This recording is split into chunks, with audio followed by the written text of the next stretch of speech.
and transmit it to the National Tallying Center. Once that is done, they will then go with their Form 34A, together with their Bs, to the National Tallying Center for purposes of the verification and tallying at the National Tallying Center. Again, it is important to note that by the time the returning officer gets to the National Tallying Center, we have the image that is already in the portal. When they get there with their original form, an opportunity is then presented again for verification,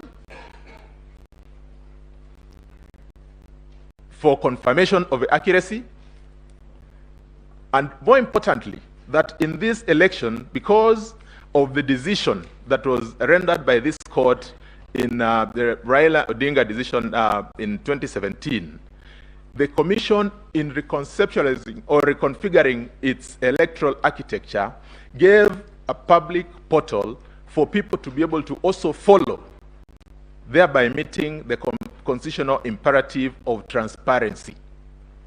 It then meant that if I'd gotten my results from my village, my primary school where I vote, I would be able to follow those results all the way to Nairobi and take account and follow if at all there is anything that would have happened or changed. Then I must be the first person to be able to raise that concern. It should also not be lost that in that polling station, we have our agents, we have our observers. Again, to add to the fact of verifiability.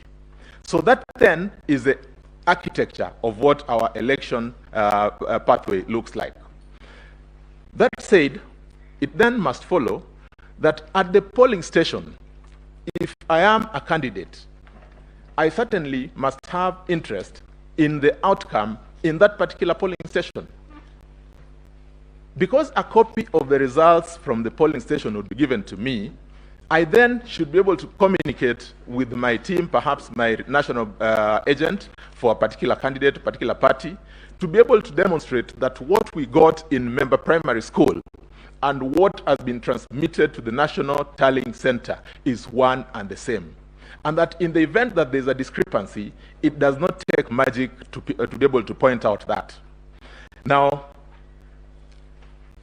as to whether this technology was successful, Michael Ouma deposed in his affidavit that 46,201 KOOME kits deployed throughout the Republic worked out of the 46,229. It then leaves us just with about 200 KOOME kits, which did not work at the opening or start of election on that particular day. I ask myself, if out of 46,000 KOOME kits,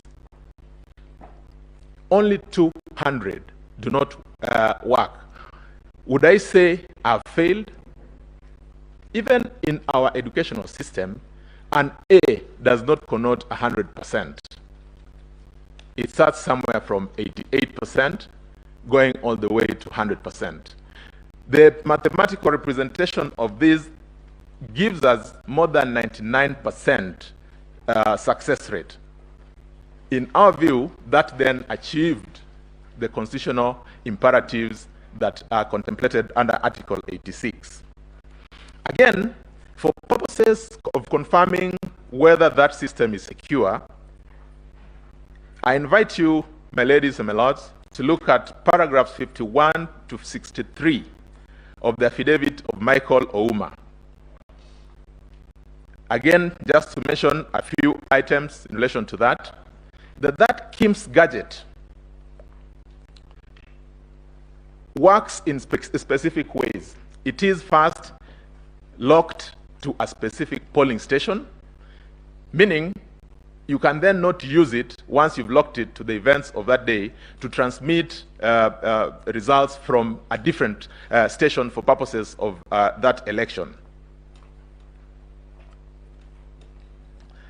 That the entire network through which the results are transmitted are secured or double layered with firewalls, meaning there's the first firewall and the second firewall for purposes of securing that transmission. very significant again to mention that at the point at which